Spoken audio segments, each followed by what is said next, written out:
ये कहानी है दो दोस्तों की और उनकी दोस्ती की शुरुआत हुई थी अभी कुछ दिन पहले हॉस्पिटल के कमरे से, जहां पर वो दोनों एडमिट थे। तो दोनों में से जो एक था उसको अभी कुछ दिन पहले एक पैरालिसिस का अटैक आया था, जिसकी वजह से गर्दन के नीचे की उसकी पूरी बॉडी पैरालाइज हो गई थी और वो अपनी एक उंगली तक नहीं हिला सकता था।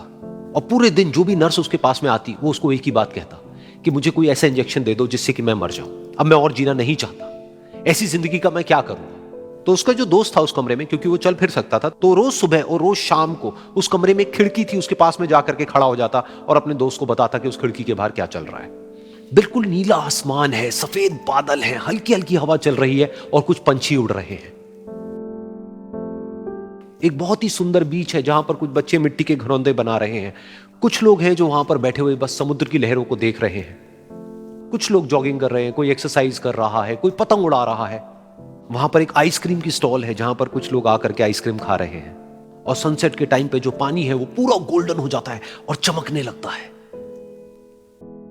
तो शुरू में तो जब उसने वो सब बताना शुरू किया तो उसके दोस्त के ऊपर ज्यादा असर नहीं हुआ, लेकिन धीरे धीरे उसके अंदर जीने की चाह जागने लगी। अब वो सुबह का इंतजार करने लगा कि जल्दी से सुबह हो और मेरा दोस्त मुझे बताए कि आज यहां पर क्या हो रहा है। कुछ दिन तक ऐसे ही चलता रहा। फिर एक दिन जब वो सुबह उठा तो उसने देखा कि सामने वाला बेड खाली है।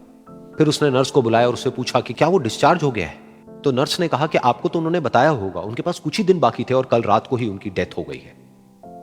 ये सुन करके उसके अंदर की उम्मीद पूरी तरह से टूट गई, क्योंकि सिर्फ उसका दोस्त ही था जिसने उसको बाहर की दुनिया से जोड़ा हुआ था, जिसकी वजह से वो जान पाता था कि बाहर क्या हो रहा है और ये दुनिया कितनी खूबसूरत है।